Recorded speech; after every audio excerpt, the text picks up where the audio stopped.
The legends of Memphis Wrestling return to Jackson, Saturday, September 21st at the Picture Perfect Event Center. It will be a night to remember, featuring the stars you watched every Saturday morning on TV. Be there for the FanFest meet and greet at 3:30 and the official Memphis Wrestling Hall of Fame induction ceremony at 7 p.m. featuring Jerry the King Lawler, Superstar Bill Dundee, the Boogie Woogie Man, Handsome Jimmy Valiant, Dangerous Doug Gilbert, Wildfire Tommy Rich, the Rock and Roll Express, PG-13, Downtown Bruno, the Birdman Coco Beware, Dr. Tom Pritchard, the Dirty White Boy Tony Anthony, Nightmare Danny Davis, Terry Golden, Sir Mo, the Spellbinder, Tony Falk, Carl Fergie, Jerry Calhoun, Michael St. John, and more. Plus a special reunion of the stars from TV5 Power Pro Wrestling and KAW. The legends of Memphis Wrestling return to Jackson, Saturday, September 21st at the Picture Perfect Event Center. Sponsored by Budweiser, Pro Shingle, Thomas Media, Slide and Ride Rodeo, and WBBJ TV. Tickets are on sale now. Go to Eventbrite and search Official Memphis Wrestling Hall of Fame.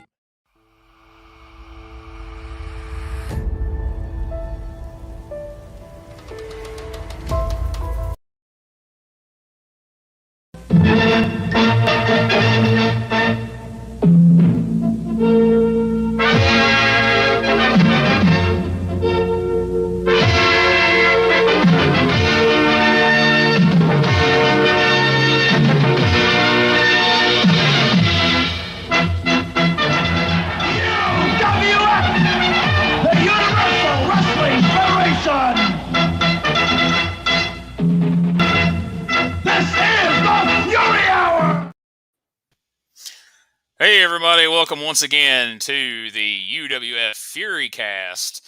I'm the king of all wrestling media, Gene Jackson, joined as always by the one and only Bob Anderson. And of course, folks, you know by now, you spell podcast A-N-D-E-R-S-O-N.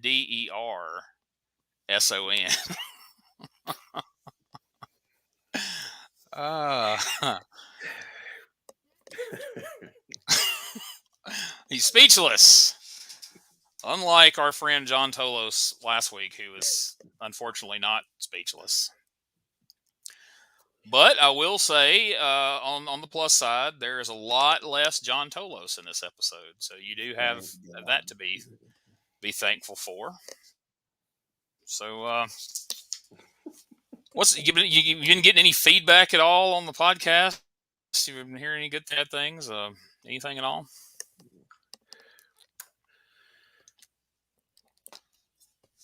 John Tolos, right. T-O-L-O-S.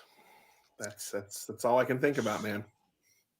I did have a few friends message me last week after watching that one and go, man, I kind of like y'all. Like John Tolos never really stood out to me, good or bad. But holy crap, after those promos and watching that episode, like he is horrible. Like he's now in my top 5 worst managers ever. So if we didn't accomplish anything else last week, we raised awareness to how bad of a manager John Tolos was. So I feel like we served a purpose. I think we helped the greater good to get that out there. And, so if we've done anything, we've taught people how bad this show is in just 5 episodes. I mean, and it's only going to get worse, folks. It's only going to get worse. That's the thing. A little spoiler alert. Peek behind the curtain, if you will. We were chatting earlier in the day, and you had kind of looked ahead to some of the later episodes. And, as much as we kind of rag on these and gripe about them on the show, there's going to be a time when we get up in the later episodes where we're going to look back fondly and be like, man, wish we could have a couple of those Billy Jack, Ken Patera back, because holy cow, this is rough. But yeah, one day we're gonna pine for the days of Billy Jack loving the children. And who would have thought that? I certainly wouldn't have thought that. But no. Here we are, episode 6. This originally aired on November 5th, 1990, and I'm just floored that this stuff is that old. It makes me feel really old every week when I watch these, and reality sets in. That I was 13 when these were airing, and wow, where does the time go? But we start this one off with dueling promos. We see this face on our screen as Ken Patera tells us what he's going to do to Billy Jack Haynes. And then, of course, Billy Jack Haynes. Perhaps not the most flattering screenshot we could have captured, but that's what we got. Tells us what he's going to do to Ken Patera. And I have to say that Ken Patera was actually the better promo, which was quite shocking. And his promo bordered on good. So I'm not sure what's happening to start this week. Well, but... he he topped out in the promo. Yeah, so it's all downhill from there. From those promos, we saw a brand new, much longer opening for the Fury Hour. It is the November run of pro wrestling openings. I mean, just you think it's over, it's not. There's still some more, and picks back up and kicks in again. So most of it didn't really. It needed a new opening, but holy cow, it's long. Yeah, and it's yeah. Just random screenshots of shit in California. So Herb thought you'd think he was important, but the only thing I can figure is just, Herb's like, man, we're having to draw these squashes out. Let's at least make the intro longer. Let's get about a good. I know it's not, but it feels like a 4-minute intro. I mean, let's just show. It's got to be at least 2 minutes long. It has to be that. I started to cut it and put it in here. I'm like, nah, people can watch their actual episode if they want to sit through that. But then we see that today we're going to see Chief Jay Strongbow in action, so we know there's going to be a little war dance fever coming our way. And then this freaking guy.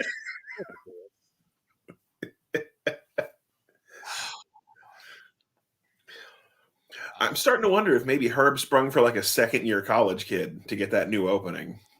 He may have. That may be the new guys, right? Like contribution to the show, like, hey, look at this. Like he was like, shit, we've made some money off these tapings. I'm going to get a guy that's like fucking in his second year, knows some extra editing skills.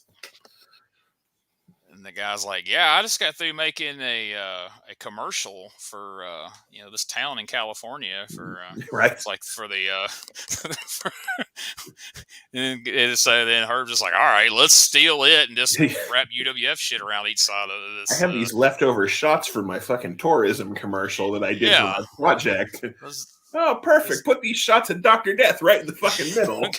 we got the Rancho Cucamonga tourism commercial here. We'll just throw a little UWF music over it, and boom, we've killed 4 minutes before we even get started good. So, and then Herb tells us about the main event between Billy Jack Haynes and Ken Patera. And Gene, you tell the people what he calls it. Folks, we kind of made light of this last week, as we told you both these guys were all about it, and we know. Besides loving little kids, and God knows Billy Jack does, and he wants you to know it, but the only thing he loves more than little kids is Oregon, because at least he doesn't have little kids on his trunks. He just has Oregon on there. But this is going to be the Portland POW. I don't know how Chief Jay feels about that. I figured, powwow was probably more his thing. But the Portland powwow sounds like somewhere that Strongbow might like set up his teepee and sell fucking dream catchers. I mean, that's true. That's like goddamn swap meet to where me. Herb can go visit it and talk about how big his teepee is. He's got the biggest teepee. We'll get there. The Portland powwow sounds like a goddamn flea market, which is where this match should probably be fucking happening. So I actually bought a DVD for like $1 at Walmart where Ken Patera and some of these guys are wrestling in a big tent, and I'm pretty sure it was a flea market of some description. So there you go. That's probably where it was headed after this, and that's where it deserved to be. So of course, opening match. Mr. Wonderful Paul Orndorff in action against Gary Keys. And if you're asking yourself who the hell's Gary Keys, I don't know. He's I mean, at least they sent Orndorff out first so we can get the best match of the show out of the way. So bingo, there it is. Our favorite pile driver gets the win. And then we hear from Mr. Wonderful. My question to you, Gene, at the beginning of that match, he threw out the Mr. Wonderful Paul Orndorff t-shirt that he shills so brilliantly in the commercials to the crowd. Do you think Herb subtracted the $12.95 from his check? It went one of two ways. He either subtracted the $12.95 from his check, or as soon as they went to commercial break, Herb went to that fan and demanded $12.95 for that shirt. All right. I could see it going that way, probably more so than him trying to collect it from Mr. Wonderful. So yes, Orndorff cut a fired up promo on Dr. Death, who we haven't seen in fucking weeks. And we all know why. I suspect maybe he got the war dance fever. I don't know. Well, this is true. He kayfabe. He got war dance fever for a shoot. There was a tournament going on in All Japan, and him and Terry Gordy are over there tag teaming. But for the sake of this show, he got war dance fever. Caught it at a Portland powwow, and had trouble shaking it. Goddamn. As you do, you know. Right. Yep. So that was the opening of the show, and it's all downhill from here. Well, you know, we say that, but the second match, our friend Cactus Jack, Mick Foley, is back in action. And if UWF has taught us anything at all, it's 1990 era Cactus Jack. You know, you don't hear a lot of people talk about, oh, you know, Cactus was such a great wrestler in that time frame or whatever, but the most decent matches we've seen pulled off on the Fury Hour has been Cactus Jack against guys like David Sammartino and Chief Jay Strongbow Jr. You're not wrong. I mean, I'm not saying they're classics so far. Cactus versus Sammartino twice. So yeah, in this element, they stand out, and this one certainly did. Before we get to the actual match, as we're going into the match, as Chief Jay Strongbow is making his entrance, he once again mentions the TP of Chief Jay Strongbow, and then of course, you know, Herb says something that, well, you just got to hear it. He's not a man of the people. He's not really good at connecting with the audience, and here's a fine example of it right here. Chief Jay Strongbow, as I told you last week, I visited his teepee. You did, huh? Yes, I did. And I got to tell you, he's got a big teepee. He has a big teepee? Yes, he does, Bruno. Would you like to live in one of those? Not really. Not really? I prefer living in a mansion, Bruno.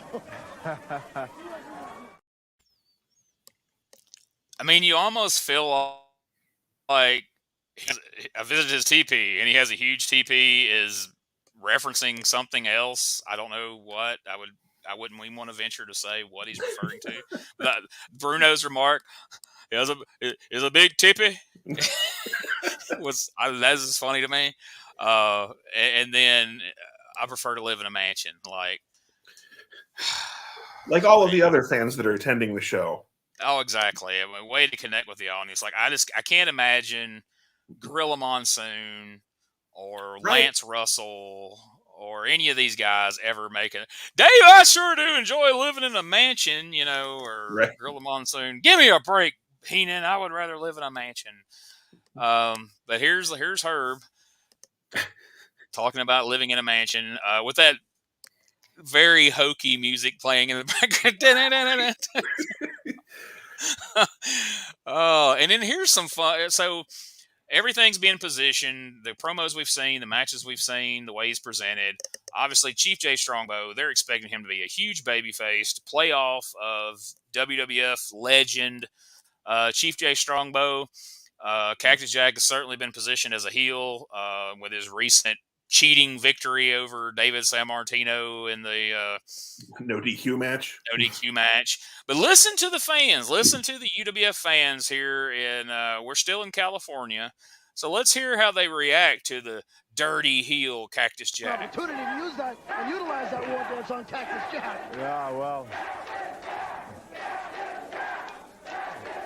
Strangely enough, the fans are cheering Cactus Jack. I don't understand. Yeah, that's really hard for me to understand, because here's a guy who breaks every rule in the book. Not very pleasant to look at, and yet the fans, regardless what he does, they seem to approve. Well, there may be some people here in the audience. they're supposed to boo him because he's ugly, according to Bruno. Which means I was going to say, okay, Bruno, so are you telling me that Chief Jay Strongbow is pleasant to look at? Because I'm going to call bullshit on that, their living legend. I was going to say they'd booed fucking everybody in the 70s. I mean, shit. But, yeah, Cactus Jack. Cactus this Jack. match was way better than it had any right to be. Like most of, I mean, turned into a garbage brawl long before that was a standard. Trash cans and all kind of shit. So we got a little bit of that action here. Okay. Let's take a look at that real quick, and then we'll talk about the finish. Jay Strongbow, a very, very humble individual. But don't get that Indian angry. Don't get him angry. He starts doing that war dance. You know that he's angry. Look at Cactus. Oh, jeez. There he goes. Here he goes again with the garbage can. Oh! Ooh. Did you hear that? I mean, he really rammed it down the Chief's head. Yes, he did. Yes, he did. Well, I tell you, this guy's dangerous. I mean, this guy will do just about anything out there. I tell you what, I'd like to see him take that garbage can and empty the garbage on Jay's head. No. No.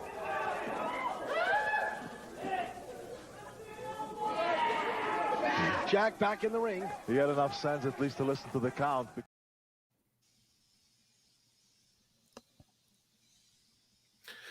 Anyway, so we had that blistering ECW style action, and then Herb gets his wish, and the trash can ends up, I forget if it was on Strongbow's head or Cactus's head. I think it was on Cactus's, I believe. And then Herb giggles like an idiot the whole time, like it's the funniest thing he's ever seen. And then, well, even there, I found it odd that Herb said Cactus hit Strongbow, the babyface, with the garbage can, and Herb goes, "I wish you'd empty that garbage all over him." Right? I'm like, you're the one hanging out at his teepee. Why are you shitting on him? And then a further crack in Bruno doing commentary shows. As Herb's like, I wonder what was in that garbage can. And Bruno's just like, garbage. And that's the kind of expert analysis we expect out of our living legend right there. Good stuff. I just think he's starting to be tired of fucking Herb's shit. Oh, he's got to shows a little more each week. And then if anyone watched this video, the end of this match gets cut off. And apparently it's setting up our next big angle and quite possibly the first tag team match in Fury Hour history. So Strongbow gets DQ'd for using the trash can, even though they both beat each other with it for a solid 5 minutes. Yeah. And then David Sammartino does the run-in, because, you know, babyface run-ins are normal. Yeah. And then Wild Man Jack Armstrong, whoever the fuck that is.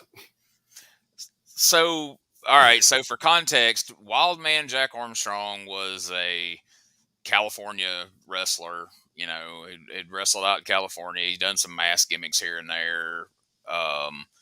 Well known in the area of where that TV taping was going on, but I'm guessing across the sports channel audience, including ourselves, nobody knew who he was, but they just treat it like he's a guy that's been here all along. Like, why wouldn't Wild Man Jack Armstrong be here? You know, they didn't do a great job a lot of times of introducing new talent, and this is a shining example of that for sure. You could have just stopped if they didn't do a great job a lot of times, but well, yeah, I mean that could be called the "They Don't Do a Great Job" podcast.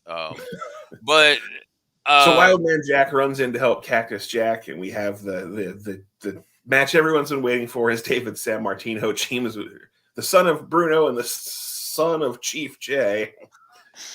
Are going to become a tag team. Sons of Legends is what that tag team should have been called, against the Sons of Bitches. But it's funny because I promise people that the few that are watching and following week to week, it was not intentional foreshadowing last week when Bob mentioned, hey, do you realize we haven't seen a tag team match this entire time through the first 5 episodes? And it honestly did not occur to me until he said that. And then it's like, some of this stuff's weird. It's almost like it's like it's not from 1990. It's like we're following along with it now, because we'll mention something, and then the next week it happens. So, like, sure enough, he said that last week, and then here we are this week, and boom, we're setting up a tag match potentially. I promise you, if we'd seen this shit before, we wouldn't be doing this. Yeah. It's not clever foreshadowing at all. Hey guys, Ray Russell here, curator of the WrestleCopia Podcast Network, inviting you guys to listen to many of the programs here as part of the WrestleCopia brand, including, but not limited to, the Wrestling Memory Grenade, currently covering the 1988 and the WWF project.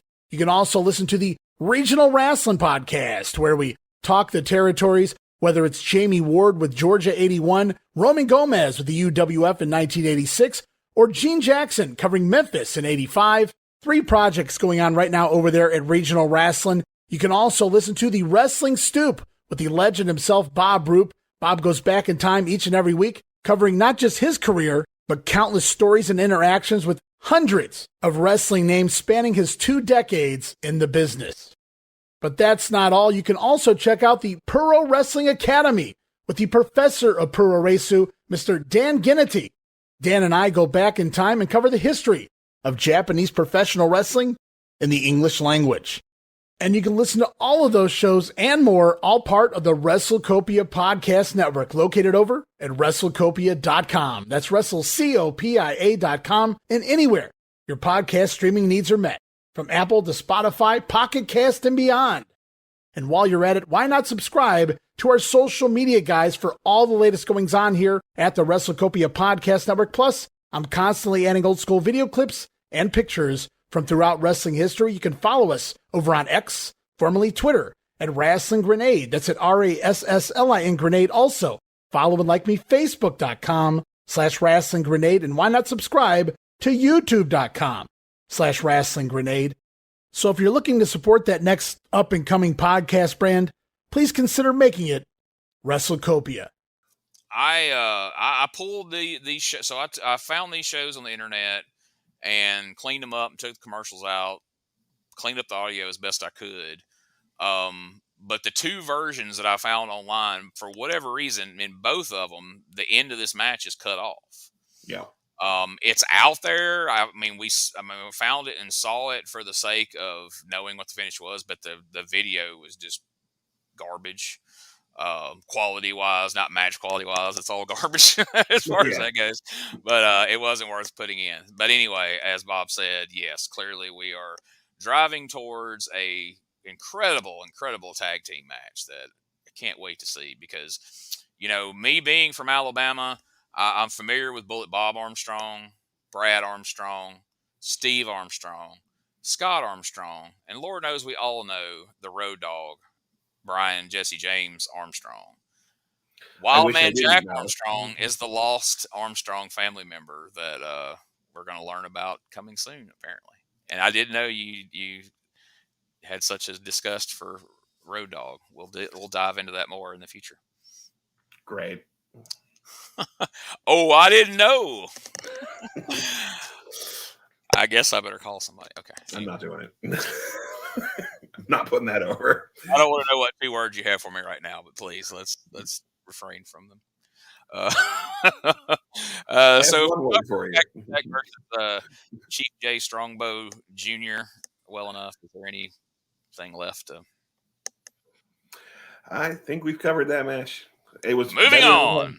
It was better than it had any right to be, thanks to Foley. But so up next in match number 3, the ace, Cowboy Bob Orton, and his beloved manager, John Tolos, the Golden Greek, are going to take on Michael Moore. I'm assuming not the Michael Moore that made all those documentaries back in the day, the Columbine and such.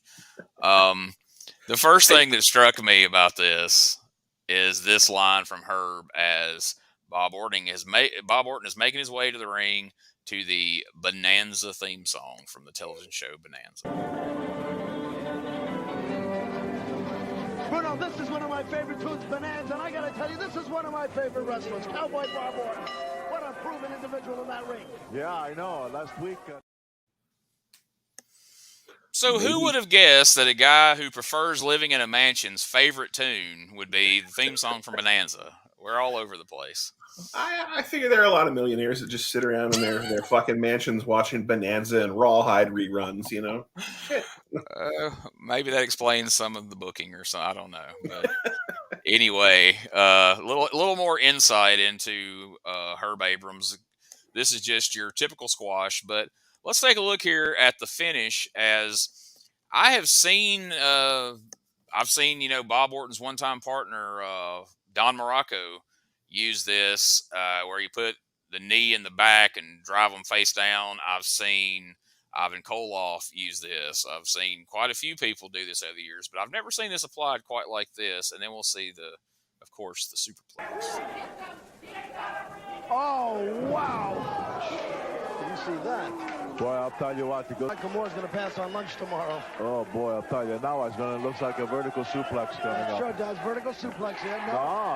Oh. Oh. He takes off that top rope. You know what? I've seen Orton do this before. I don't know if he'll know it. We just have to wait and see. Yes. But he has taken up on that and suplex him from that position. This is exactly what I'm anticipating. A suplex from the top turnbuckle of the ring. This is a tremendous blow. Look at this. Look at this. Whoa! Oh, it's all over here. Great. Orton. I made notes about 2 moves in the match, and you just showed them both. He suplexed him from the, suplex. from the ropes.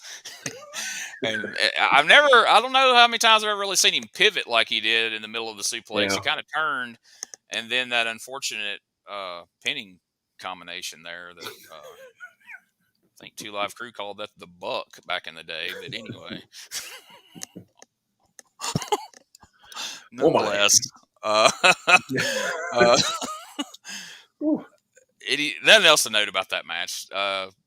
Another meaningless win for Cowboy Bob Orton. The first time we've seen John Tolos as his manager. Luckily, we didn't get a promo, so we had that going for us, which was nice. TOLOS spelled thank God. Oh, indeed. So coming up next, I don't have any audio of this, but we had the Nikita Koloff promo. Anything of note from that? I did take some notes on this because this was interesting. Nikita was talking about how he hasn't been in the business because he didn't like the way things were going in the business.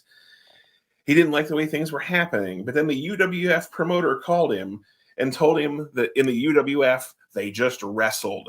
There was nothing stupid. They just wrestled. So he came here. I think he made a mistake.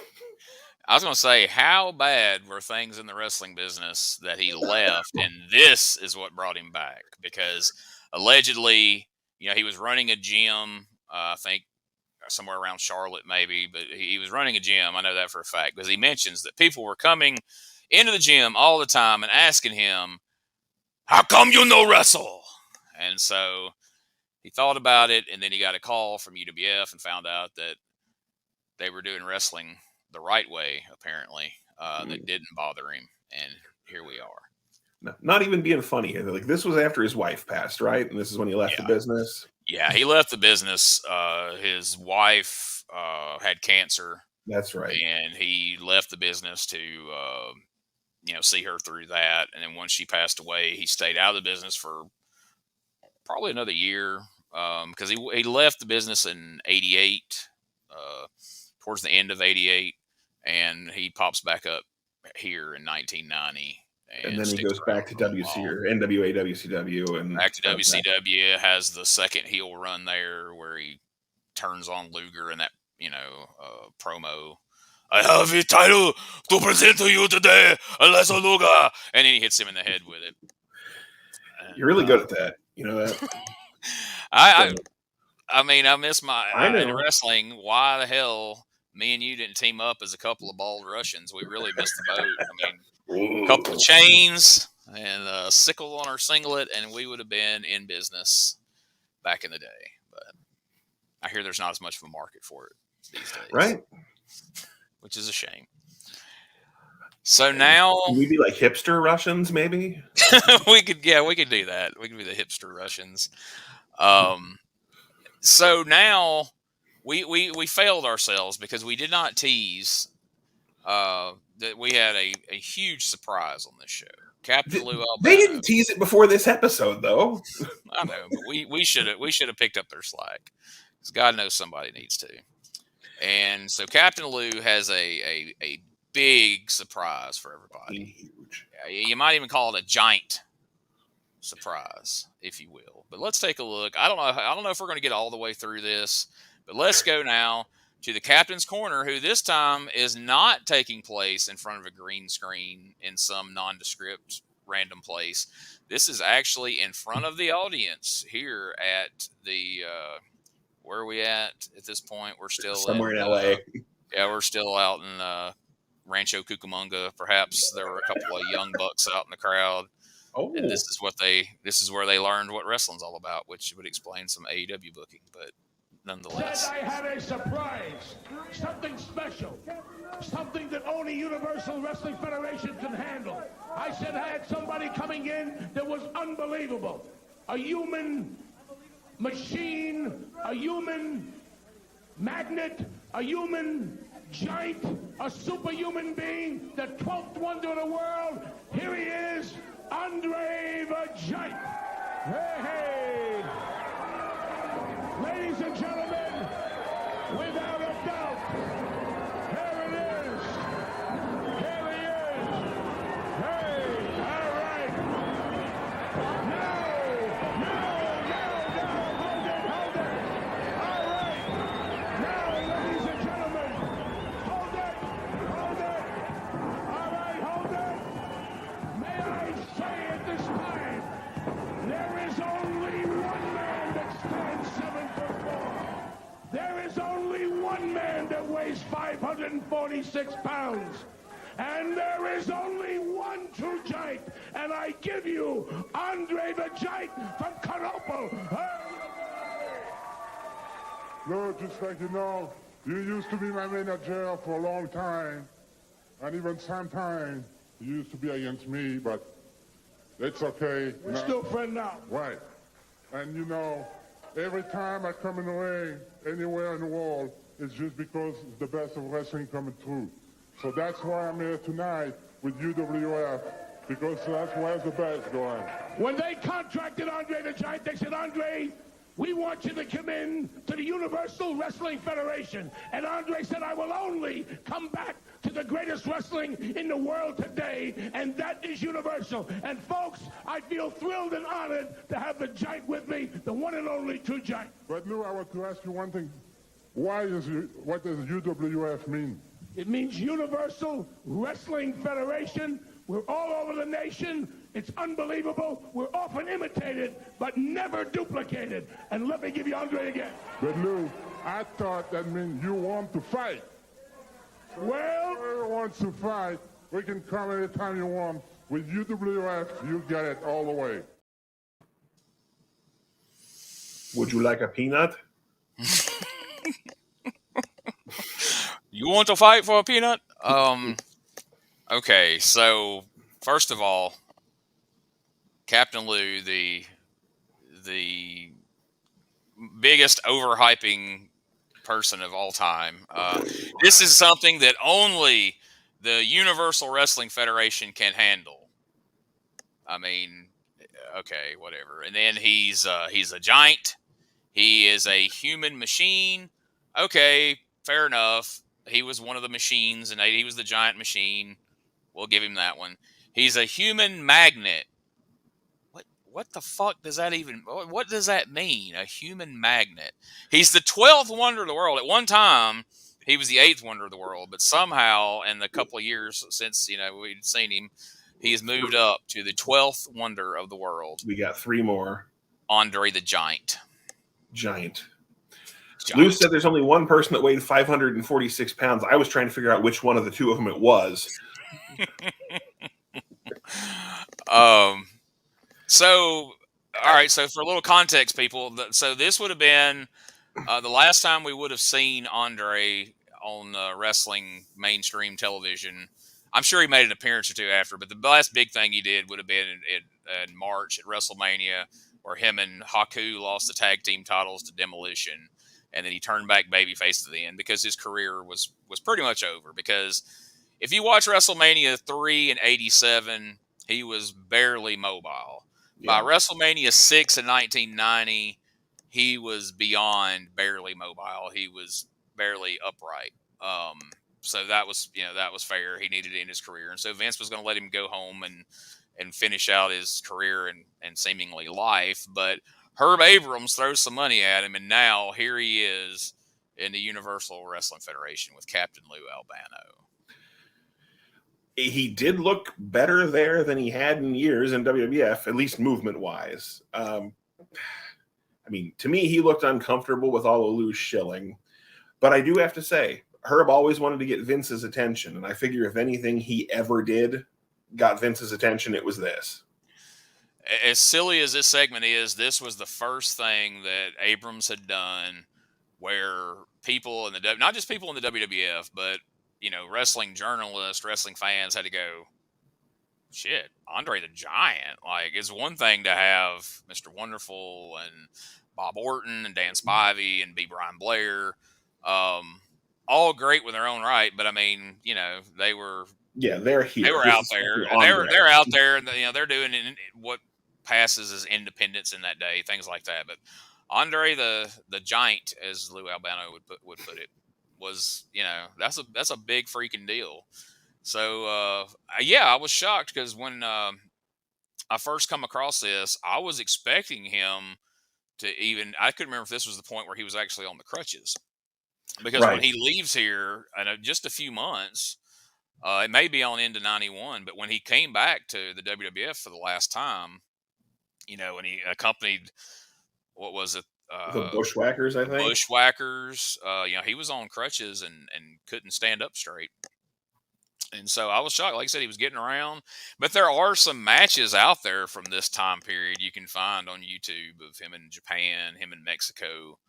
And he was getting around, okay. There are some matches out there that I had on the old channel that I need to dig up the DVDs and maybe put them back up here on Cheap Eat TV, where they are walking to the ring. He's in 6-man tags, and they're walking to the ring, kind of like the MMAs, where they're kind of walking with their hands on each other's shoulders in a line. And that's because Andre cannot walk on his own, but you're not going to come to the ring on crutches. So they kind of prop him up. And then you'll notice he props up in the corner on the ropes. And whenever he tags in, he immediately grabs his opponent because he's holding himself up with the person he's wrestling. It's a sad sight, and shame on the people who allowed that to happen. It never should have took place. But anyway, Andre's here. He's implying every time we hear from him that he's going to be wrestling. We'll stick around and see if we won't spoil whether he does or not. Because can you imagine how epic? Forget about WrestleMania 3. Forget about WrestleMania 5, where he wrestled Jake the Snake. Forget about his epic WrestleMania matches with Big John Studd. If we could have gotten just one, Andre the Giant versus the Viking, UWF might still be in business today. Or there's a good chance that the Viking would have hit that elbow drop and Andre would have died a year earlier. Oh, dear God, yes. Can you imagine? I mean, he faked a heart attack from Jake pulling that snake out. If he'd have took that elbow and had the big one like Fred Sanford, it would have been... It would have made that Fritz angle look like nothing. Like absolutely nothing. It would have made it look embarrassing. Of course, it didn't, because we didn't have that to compare it to. But if that would have happened, it definitely would have made it look embarrassing. And it would have made the Vikings' career. And I'm sure that had he had that under his belt, that he ended Andre's career and gave him a heart attack on UWF television, they would have brought him in as Ludwig Borga. He would have won the WWF title. He would have had a huge career there. He would have, he wouldn't have, he might have stuck around. Who knows? But wouldn't have got his clock cleaned by Randy Couture in the UFC. That's true. Anything that would have kept him away from the UFC would have been to his benefit for sure. Hey guys, this is Wolfie D from PG-13. Check out my podcast, Live and in Color with Wolfie D, every Monday at noon. We're talking Memphis, we're talking ECW, WCW, WWF, everywhere that I've been. We even have some great guests, some Hall of Famers on the show with us. Every Monday at noon, Live and in Color with Wolfie D. Ladies and gentlemen, welcome to Give Me Back My Pro Wrestling, the podcast that's based on the old school, but can still help you find the good stuff from today. Jimmy Street and the Plastic Sheik, Jared, are the undisputed tag team champions of the wrestling podcast world. From thought-provoking topics to superstar interviews to action figure expertise. This team does it all. And all they ask is, give me back my pro wrestling!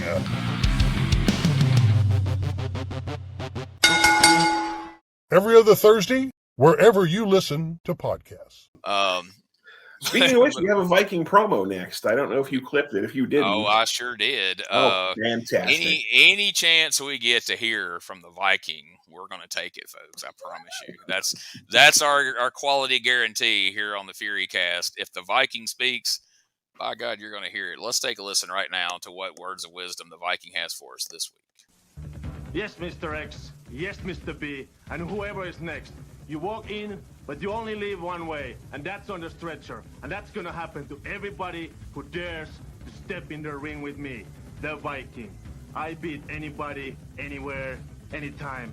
UWF, beware, and you better get a belt big enough to fit on my waist. Fans, UWF, one way, one ticket. I'll be back.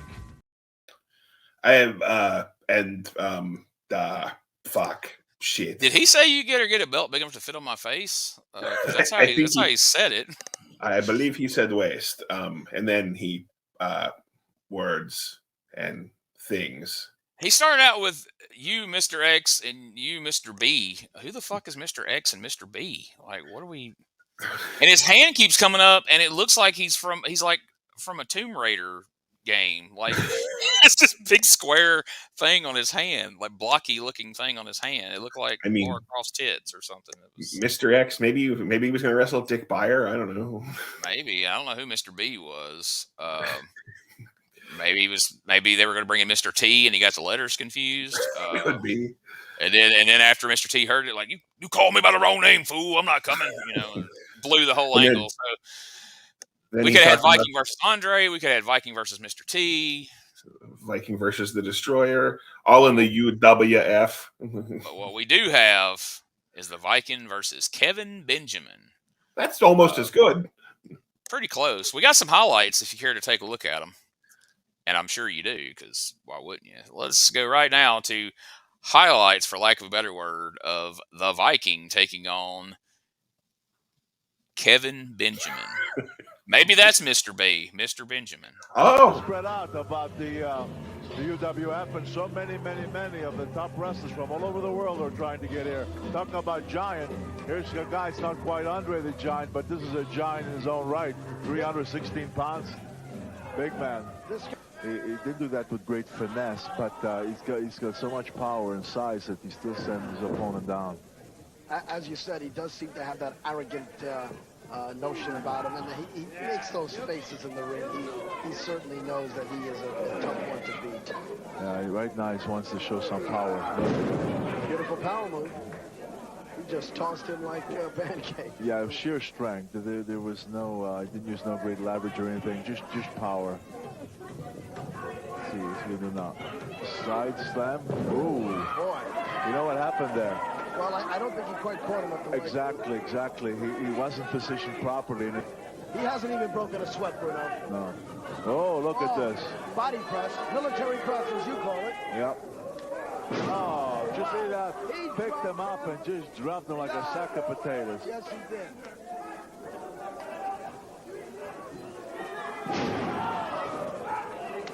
This guy is hurt. This guy really likes to hurt his opponents.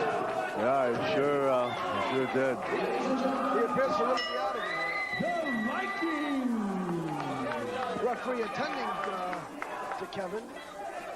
Hey, I'll tell you what, that Kevin bench opponent, as you said, the Patriot.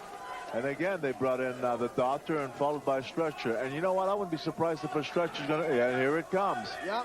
That's why I call this man the stretcher man. I've seen this, as I mentioned before, Bruno, I've seen this a number of times. He pushed the doctor out of the way to give this man another... Get this guy out of here! We got to get someone to get this guy out of here. This man is hurt!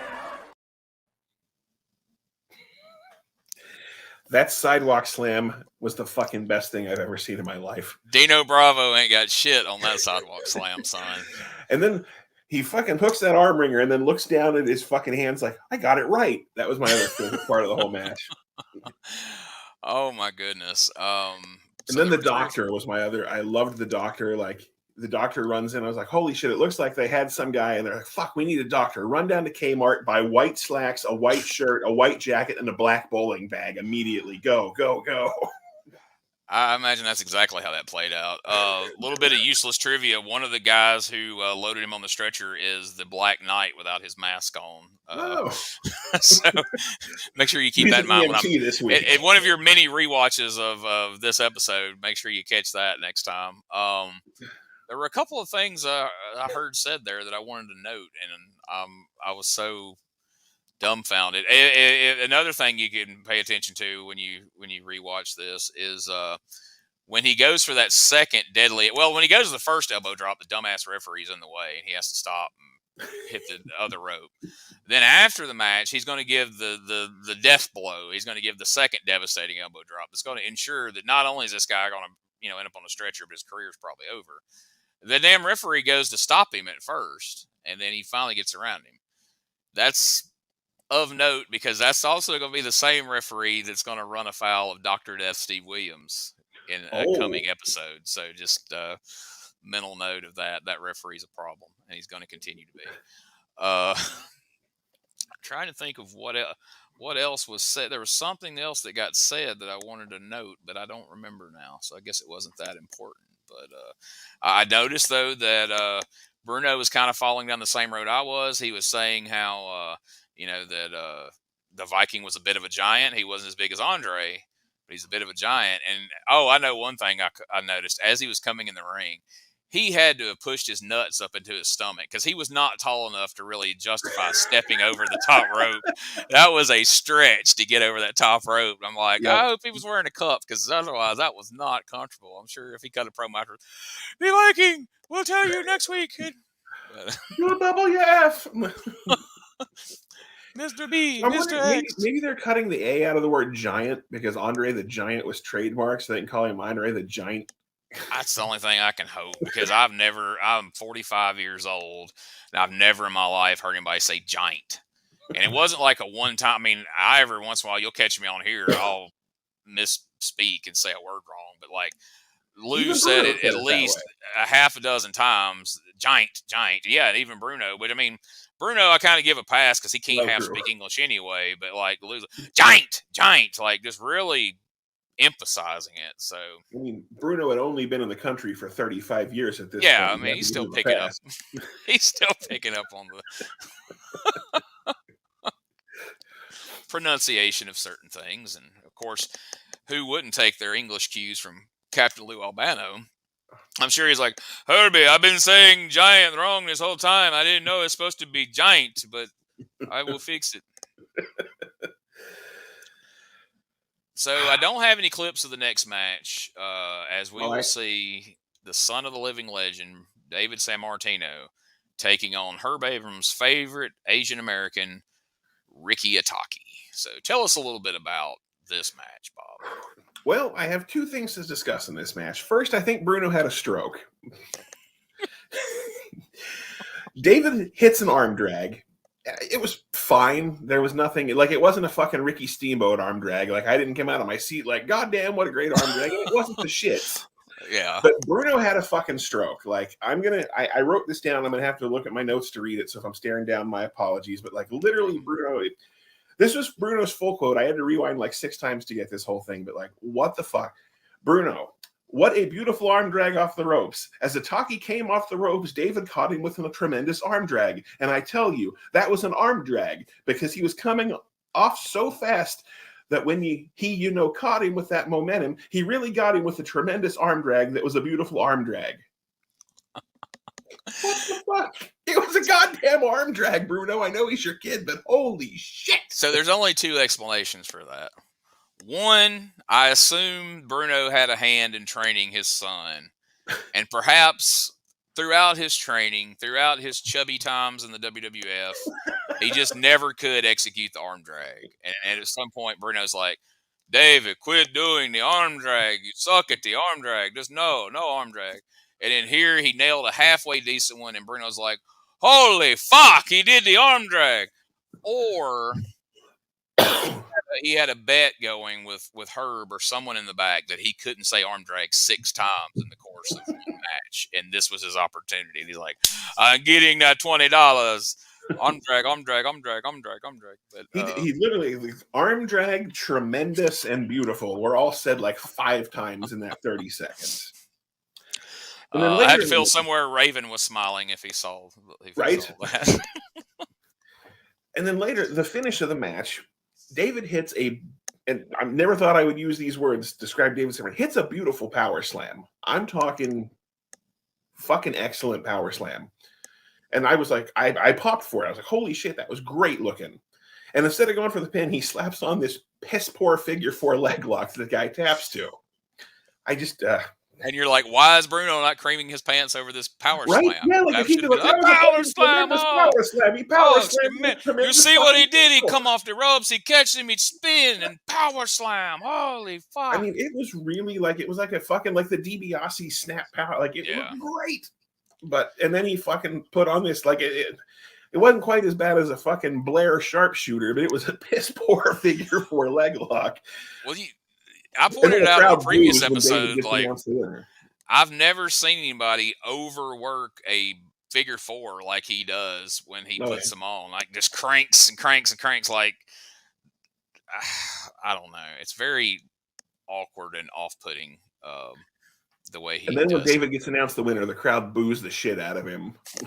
So I think, because he came out there and fucked with Cactus Jack earlier, and that's a Cactus Jack crowd right there. They're all about it.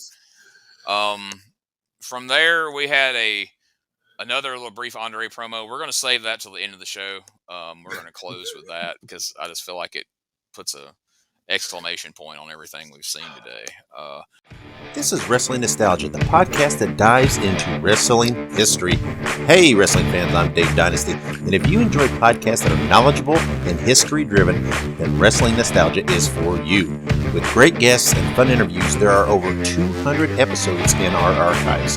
We chat with several first-time guests and often cover topics not discussed on other podcasts.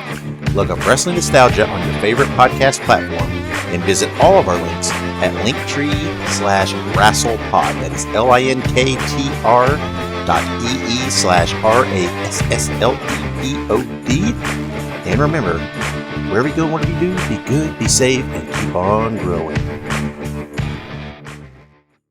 But now we're here. The Portland powwow that we've had to wait on for a week. We've thought about it. We've speculated, I'm sure, in our minds. I'm sure you caught yourself driving to work thinking of all the amazing action that we're potentially going to see in this match. And, who's going to get the full Nelson on first? Will Patera get it on Billy Jack? Will Billy Jack get it on Patera? How will this play out? Will somebody get their neck snapped? We don't know, but we're about to find out. Now, Gene, if I remember correctly, you have Patera in this, right? Damn right. I've got Billy Jack. Currently, I'm 1-0-3, and you're 0-0-3. So we'll see what happens here. Now, I really want to get on the board here. And that's your guy. Let's just bear in mind here. So this is my guy. This is who I picked to win. And my guy looks like a meth head, and your guy looks like he's ready to give a blowjob behind the Applebee's. Yes. He looks like he's saying poop right there. And then Billy Jack, I don't know what's happening there. But now, Billy's not this guy. That's true. It's not Trauma Thor. Now, before we even, if you have clips, you may have clips. I don't know. But I don't have clips. I got like 4 or 5 screenshots. All right. Before this starts, a couple weeks ago, we pointed out that Billy Jack Haynes was coming out to Guns N' Roses' My Michelle, which for someone that loves the kids, starting with a song that is, your daddy works in porno now that mommy's not around. She used to love her heroin, but now she's underground. I was like, all right, that's fucked up. So this week, he's changed his entrance music, and he's now coming out to One Tin Soldier, which is go ahead and hate your neighbor, go ahead and cheat a friend, do it in the name of heaven. You can justify it in the end. What a fucking change in entrance musics we have here. It is. And I mean, let's be honest. If the My Michelle threw me off because I thought the obvious choice, if Billy Jack Haynes is going to pick a Guns N' Roses song to come out to, Sweet Child of Mine. Oh, pretty obvious. I mean, it was right there, Billy. What the fuck? But so now he's coming out to some pseudo-Christian 70s hippie bullshit. Wearing his painter's hat. Wearing his fucking painter's hat with his goddamn meth teeth and his fucking off the juice physique and his mullet. So here's I'm going to let you describe it here in a moment. But folks, before Bob tells you about the match, let's just take a look in pictures for you. You don't have to see video of this. Here's the story of the match. You really don't want to. Okay, there's that. There's that.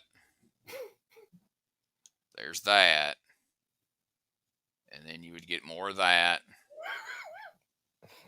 And that. And then this happens. And then that happens. But it was mostly a lot of this, a lot of this, and a whole lot of that. Okay, so if we can get Bob to wake up, if he can kind of add a little more context to that. But that was basically, if you just kind of blink your eyes a little bit to kind of speed that up, you're seeing the match. I mean, that was all the action that you were going to see. I think the high spot of the match for me was when the guy zoomed in on Haynes's dental work. Yes, that. But much, much closer. And then right as they zoomed out, we caught fucking Patera whispering the next spot into Billy's ear. That was easily the highlight to me. Like I said, they just zoomed in right on Billy's teeth, and then right as they zoomed out, Patera started whispering the next spot in his ear. And then they got up to the next spot. And do you really need to call... Yeah. Come out of this headlock and get me in a fucking headlock. And then Patera fucking... The rest of the match, like his whole method of spots was going, hey, we're going to do a fucking headlock. And it was really fucking obvious because it was all whispering into his hand. That to me is hilarious. You really nailed it with those clips because you really can't tell if that was the same picture over and over again or definitely the next fucking spot. That was the whole goddamn match. Until we got to a really fucking stupid finish. The most convoluted, and this is a statement, y'all. If y'all have watched episodes 1 through 5, this was the most convoluted, dumbass finish yet. I think I've blocked it out, so if you'd like to explain that. I really wish I had clipped this because it's like you see where they were going. You know, he shoves, you know, the referee gets hit. And at one point, like, Billy Jack has to, like, stop and reach to purposefully, just out of nowhere. They're fighting in the corner, and it's like I guess, contenders like, you got to hit the referee. So he stops and is like, the story behind that is always supposed to be they've gotten so carried away, they're fighting so intensely that the referee gets caught up in the carnage and he gets hit. But it was just like, oh yeah, I got it.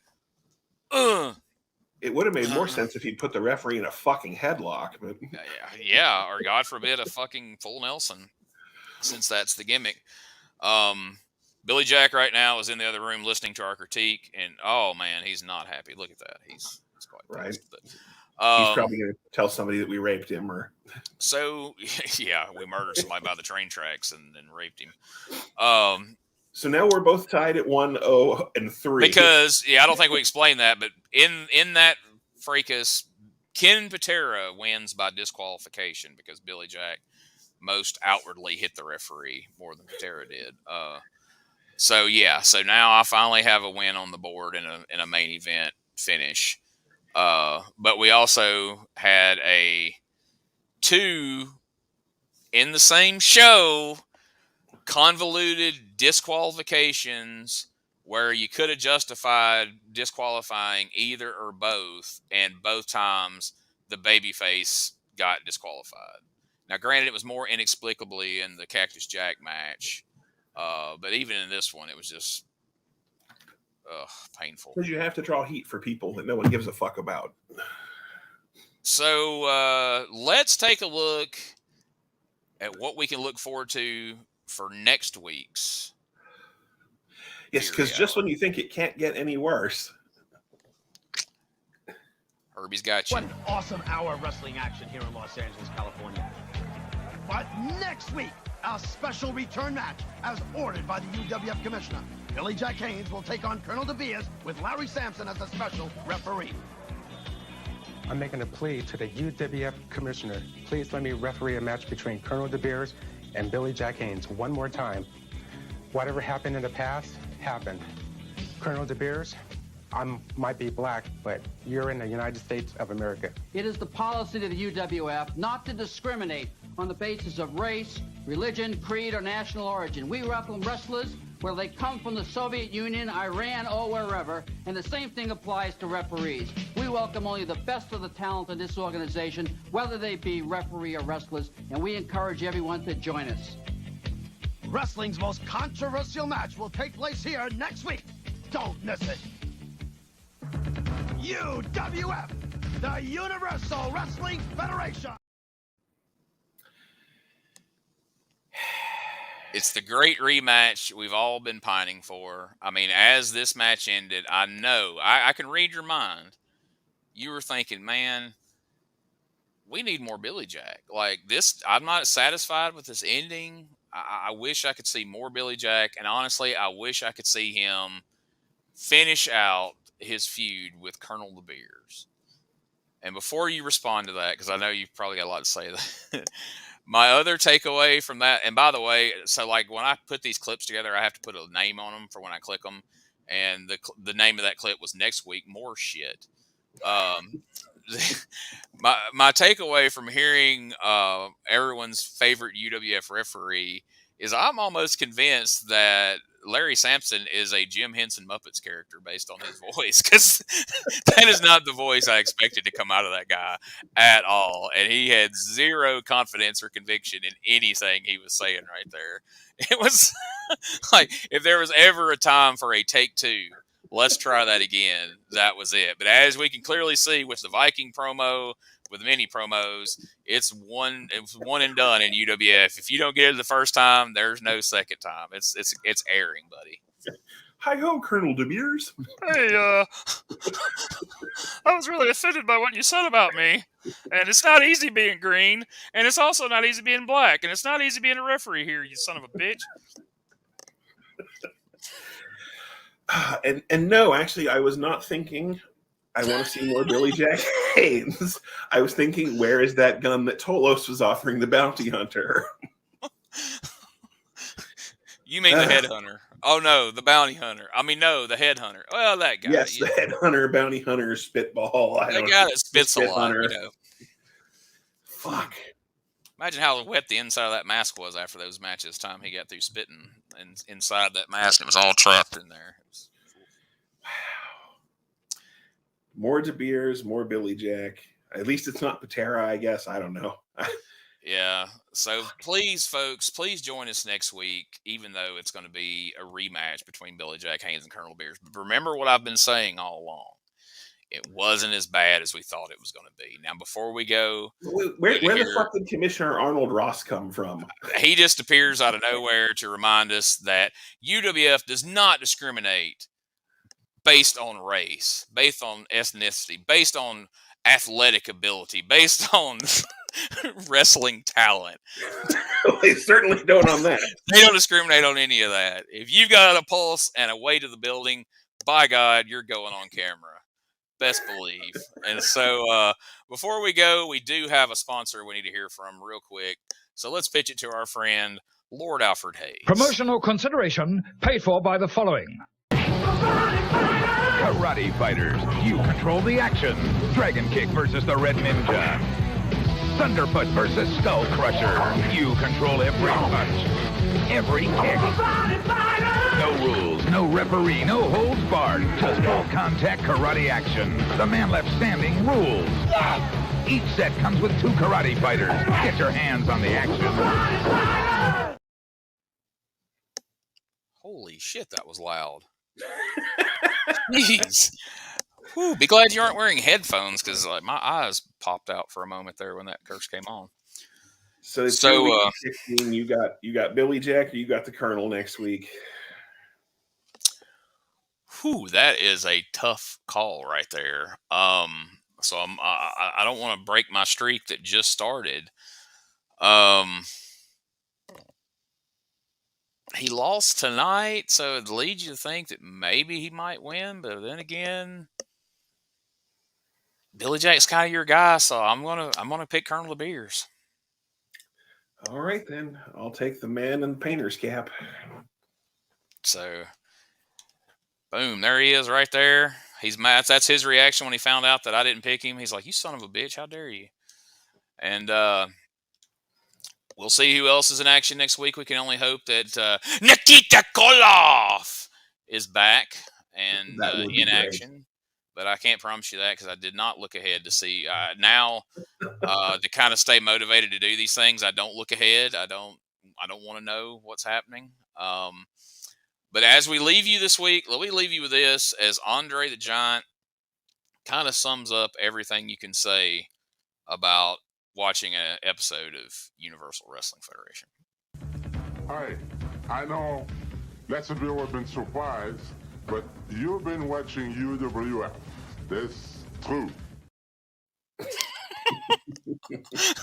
And what more can you add to that? You've been watching UWF. It's true. Sad, but true. Hey, folks, before we get out of here, I'd just like to take a moment to tell you we appreciate you checking out the podcast. And if you would, do us a favor, subscribe, rate, and review the podcast wherever you're listening to this right now, wherever you're watching it. If you'll just take a moment to either subscribe, to rate, and review, let us know what you think. We hope you're liking it. But even if you're not, let us know what you would like to see changed, and we will take that into consideration as we move forward. So we really appreciate any feedback we can get. Also, we just want to say how proud we are to be a part of the WrestleCopia brand of wrestling podcast. Ray Russell brings you something for everyone over at WrestleCopia.com. Check out all the great wrestling podcasts available over there right now. And for all things related to the Retro Wrestling Review podcast, you can go to USWApodcast.com and you can find links to everything we have there, our Facebook, our Twitter/X, our TikTok, our Instagram, our merch store. That's right. We've got shirts. We've got hats. We've got phone cases. We've got all kinds of great stuff. And it's all right there at our store. And you can find a link to it at USWApodcast.com. There's a link to the YouTube channel we're associated with, the Retro Wrestling Archive. You can find all that there. And if you have questions for us, if you saw something on the show that you have a question about or a comment about, if you've got some info to answer a question we have, or you had a question you want us to read on the air, if you want to work out an ad swap, if you want to have any kind of communication with us, you can go and send an email to uswapodcast@outlook.com, and I will get back to you just as quickly as humanly possible. And if you're a fan of Dangerous Conversations with Doug Gilbert, and if you've heard it, I know you are, check out DougGilbertPodcast.com for all things related to Doug's podcast. You can find links to our Facebook page for the show, our Twitter. You can find links to Doug's social media, his Twitter, his Facebook. All that's available there, plus a link to the YouTube channel. And if you have a question for Doug you would like for me to ask him on the air, you can send that question to DougGilbertPodcast@outlook.com, and we will get it added, and it will get answered in a future episode just as quickly as we can work it in. So we appreciate you listening. Thank you so much, and we'll catch you here next week for more